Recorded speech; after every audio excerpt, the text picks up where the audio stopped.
All right, hey everybody. I got the range all to myself today, so this is pretty awesome. I did an intro video for this, the first 8 rounds. Refined the setup a little bit. So this is the SIG 716i. Essentially, this is SIG's contract rifle to the Indian government. Surprisingly, or I guess unsurprisingly, it also makes for a very good general purpose CSAS, DMR, carbine, whatever you want to call it. Shoots full power 308, and we're gonna do some range shooting today with it, see how it goes. Made some upgrades, kind of refined the setup a little bit. First and foremost, up top, area 419 Hellfire 3-port muzzle brake. Really cuts down on the recoil of this gun. Being 8.5 pounds, it will recoil a little bit. At the bottom, got my Arca rail on there with an Atlas bipod for now. The best part to Arca, in my opinion, is, for example, most people would just have their bipod at the end. Well, as you can see here on this bench, it'll just slide off the end. And when you're trying to lean forward and there's not a whole lot of space on this bench, it doesn't really work that well. But in this case, just kind of slide it back, tension it down, and look at that. Wow, so much more space to do stuff with, right? Up top, I got the it's not brand new anymore, but it's the SIG Tango MSR 1-10 by 28. It's got a 34mm main tube. So far, this is on par kind of with the Athlon Helos BTR that I did a short review for. It's okay. I mean, at 10 power, it gets kind of muddled, but down at the lower end is pretty nice, especially at 1 to 2 power. It's pretty dang close to 1 power, not bad. Same HK furniture as before. I think this just needs a straighter pistol grip than the one that came in the box, and it needs a more beefy stock than the Magpul SLK, so that's why we got this. Up top, we got the brand new MBUS 3 that was just released. I think they're pretty fantastic so far. Instead of like little wings at the side where you push down, you just push the front, and that's what pops it up. You can reverse the front side post, so you can either have a fatter one or a thinner one. It's pretty cool. It lays pretty low profile on there. Back, we have the Maytech backup sight, and the only other upgrade I really did was I put a Geisley Super 3-gun trigger. I'm intending on running this in heavy metal division and 3-gun whenever the spring comes back around. So we're just gonna take it out first. I got some loads built up here, and we're just gonna do some load testing. Hopefully it works out fine, and then we'll just start mass producing the ammo. Runs off normal P mags, Lancer mags. I have noticed that the ASC mags, the steel ones, none of my guns ever seem to like those. My 6.5 Creedmoor just rams into the back of the magazine. This one scraped the top of the magazine feed lip. I'm just gonna call ASC mags as kind of garbage until someone proves me otherwise. So these are just for sight-in. Let's sight in the gun. We'll start load testing, and I'll just edit out all the blank spaces in between because no one really wants, you're not here to just sit there and watch me breathe, right? So, all right, here we go. Cranked it up to 10. And we'll get our bag here, why not? More stable.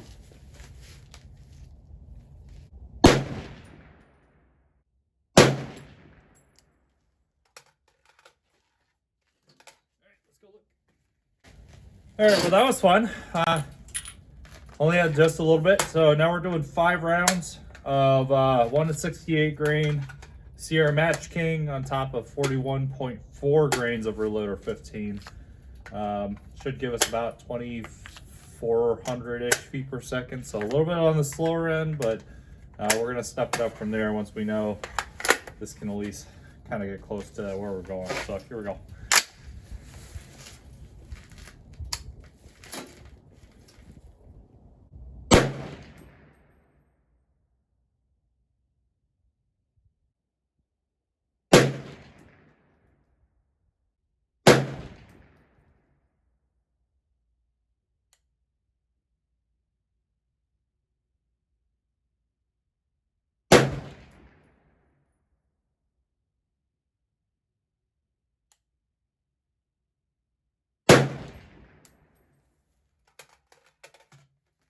one. All right, here's our first group out of the SIG 716i. We got a 1.383 MOA group. It's okay. It's not bad. It's not the best. So we'll keep shooting, see what's going on. All right, next up we got 42.4 grains of Reloader 15. Same thing, 168 grain Sierra Match Kings. Hopefully we'll do better. We'll see.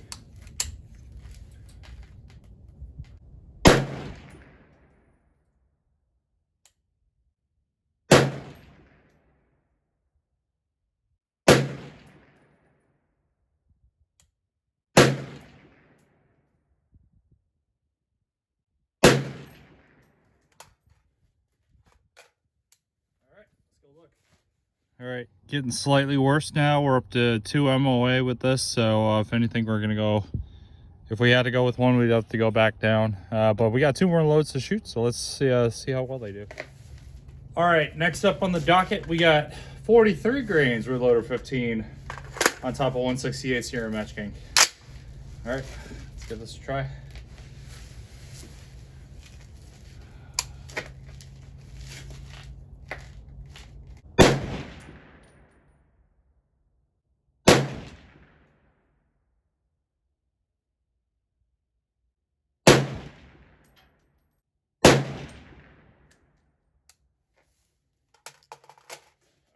Go. All right, here we go. Third group of the day. 1.348 MOA with all the bullets, but if you only count the ones except for the number 5 flyer, comes out to exactly 1 MOA. So pretty good gun so far. Okay, last batch of the day. 44 grains of Reloader 15 on top of 168 grain Sierra Match King. These should be the spiciest of the day. Hopefully we're getting closer to where we want to be accuracy-wise. Let's find out.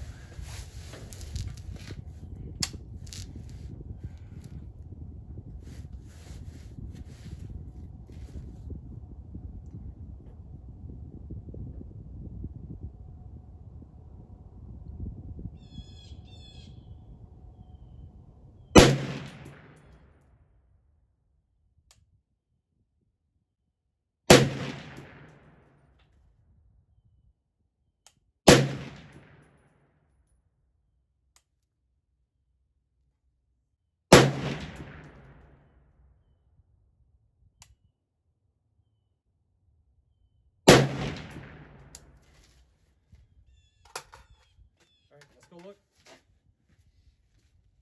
All right, worst group of the day so far. These 5 guys here, 2.2 MOA. I mean, still for the most part, pretty good. But yeah, lots of horizontal stringing there. Definitely, it's a trust issue between me and the trigger. I think it's just too light for a 308. So we're gonna switch that out for probably a nice two-stage trigger and then kind of go from there. So yeah. Okay, let's close out this transcript and talk about it really quick. And we're gonna make it quick because I'm freezing out here. So SIG 716i so far. Haven't had it for that long, but man, I can already tell you I'm impressed. This gun, I think, outside of factors that, you know, it's just me, trigger and it's cold out here and this and that, I think for a very, very limited amount of money, you can have a very competent 308 AR setup. I know there's the Aero M5 fans out there, and then there's, you know, the new SFAR people, but I think SIG did a fantastic job of setting up this rifle in a manner that is very competent. What do I mean by that? One, using the super long handguard for applications such as Arca Swiss. Before, something I thought I never needed until I started putting them in all my PRS guns. Now Arca Swiss is a very nice luxury to have, especially seeing as how this is, to me, this gun is meant to go between rolls very quickly, right? In this case, it'd be like a CSAS or a DMR kind of roll, but quickly take off that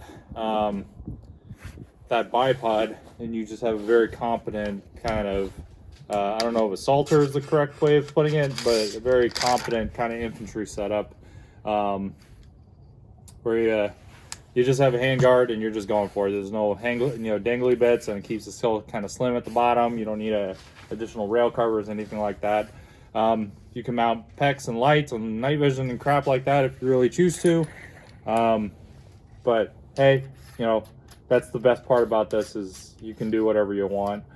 I think also the reason I say this is very competent is SIG's choice to use a rifle length gas system. So far has already been one of the most asked for features out of the Ruger SFAR. My understanding is the 20-inch model of that gun has a rifle length gas system, and people are asking to buy it just to cut it down to 16 inches so they can have a full length upper handguard and they can have the rifle length gas system, both of which come standard with the SIG. Fair enough that the SIG doesn't have a AR-15 length receiver set, but I think personally there's benefits to having an AR-10 sized, appropriately sized receiver set. One, your pistol grip tang isn't kind of hanging off the back kind of awkwardly, and you need another retaining plate setup that holds not only the buffer tube but the pistol grip, and all this is slid back kind of awkwardly. I mean, this doesn't, honestly, like, that one weighs less, yes, and you can use AR-15 charging handles and stuff, yes, but I mean, this one, for the most part, I don't personally feel like it feels any bigger than my normal AR-15s. It just looks bigger than my normal AR-15s, and it is bigger than my normal AR-15s, so that's fair enough. The SIG MSR 1-10. This compared to the Athlon's Helos BTR 1-10, which I had previously, and send it back to Midway. I think for all intents and purposes, this is a fantastic entry-level 1-10 scope. You get the mount, you get the actual scope itself, you get the layback flip caps, which to me, I don't know, these are kind of reminiscent of like a knockoff Tenebrex. So they're high quality enough, I guess. We'll see if it passes the test of time. And I don't know. I've been kind of digging the whole.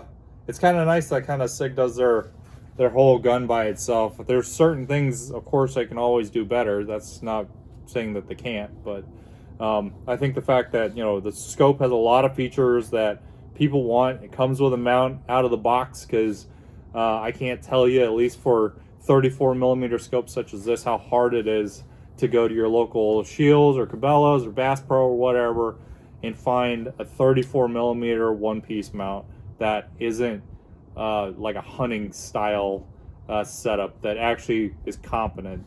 That's what kind of gets me going with this. Very easy to sight in. Clicks were true. I used ballistic X. You guys saw that on the video. And we stuck that in here, and it worked out perfectly. And it is what it is. So yeah, fantastic. And at least for right now, you can buy these scopes on sale for less than $500 most of the time. I think that's a fantastic deal for a scope like this. Of course, it'll the test of time will tell whether or not this is actually good or not. For those of you that buy this and end up hating it, sorry. For those of you that buy it and end up loving it, hey, cool. I think an LPVO 1-6, 1-8, 1-10, whatever, is very fitting for a gun such as this, a 308 carbine. You can go down to 1 and you can go clear rooms, or go play 3-gun, or more for my purposes, I can go shoot heavy metal division and 3-gun one day and not hurt my shoulder, and then during the winter months such as right now, I can go sit in a tree stand or a blind or whatever on the ground with this gun, and it doesn't weigh over 10 pounds, and it's not a slog to kind of carry through the backwoods. So I think a 1 to 10 or 1 to whatever, it doesn't really matter. 2.5 to 10 for all that matters, is a very appropriate scope for something such as this. I think that's, hands down the best. I had the Bravo 4 Battle Pack on here, but I think the fixed magnification thing, it's great. It's just not appropriate for a gun such as this. AAR comment for myself: the Geisley Super 3 gun, horrible trigger for a 308 such as this. Rip it out immediately. I'm gonna go strip my LaRue MBT out of my 14.5 AR-15. We're putting it straight in this sucker, so this can have a nice 2-stage trigger. Yeah, I think this, like, especially on the last group, the horizontal stringing, that's why, because I don't want to say I was scared, but man, this thing has a habit of bump firing, and that's just not very appropriate for a gun such as this. I think that the SLK, although pretty good stock for saving money, and a very decent upgrade from the plastic M4 kind of stocks, not appropriate for a 308 gun such as this. You need something a little meatier, a little bit more fatter of a recoil pad, if you will. As you can see in the back there, the HK stocks are kind of teardrops shaped in surface area, but man, these things are wide, and they will absorb a whole ton of recoil, and they're long too, and they lock. So I think for the most part, HK furniture on this, plus it just looks good, don't it? I think that looks great. I think HK furniture for this gun was awesome. Great choice. Magpul PMag worked super fine. They're cheap, and I don't know. There's a reason these are popular, and everyone has them because they work. So the magazine release on this side, fantastic. Ambi safety, nice and easy to get to. Ambi bolt release, not bad. Charging handle, of course, in a bench format like it is here, it's not that big of a deal. We'll see it when we get to the actual run and gun months, if this is a bigger problem, or if I can get an Ambi charging handle by that point in time. What else? Yeah, I mean, that's it. The barrel profile isn't super heavy. I think it's comparable or slightly just a little bit thicker than like a normal M4 profile. It balances beautifully, especially when I had the Bravo 4 on here, and even when I had this Tango 1 to 10. Balances just about at like this point here on the magwell. Perfect. That's kind of what you want, is you want a midpoint balance point, so that way it doesn't feel overly heavy, it doesn't feel overly light. Yeah, I think for those of you that are in the market for a 308 AR, you don't want to build an Aero M5 because there's too many parts, and whatever other reason you have for not buying an Aero M5, I guess I would recommend the SIG 716i greatly over that gun, I guess. This obviously will not contend with a like an LMT or a Knight's Armament. Of course, those are in price tiers way higher than the SIG 716i, but for the same price as what would be considered as like a very mid-grade AR to slightly lower high-end AR, I mean, you can get a very competent, very soft recoiling, very accurate 308 that can do just about a little bit of everything. And yeah, I think SIG did a fantastic job on this. This is definitely going to be a keeper for me, especially if it keeps performing the way it's performing now. 1.3 MOA on average is really nothing to scoff at. I mean, it's not sub MOA, yeah, but SIG doesn't advertise this gun as a sub MOA gun. Seeing as how I've had 308s in the past that commonly exceed 3 to 4 MOA easily, I can't argue with 1.3. And 1.3 will get you either on paper, on steel, or on deer, on whatever other things you might be shooting at out there. So yeah, fantastic. I think I spent enough of your time. That's about all the words I wanted to talk about. So, yeah, if you got the coin, definitely recommend 6M16i tread. Great gun, great gun. So yeah, we'll just keep shooting it too, along with all the other guns I've been meaning to shoot, and we'll see if she lives up to the hype, or at least to the hype. At least I've created in my own mind. So, alrighty, bye.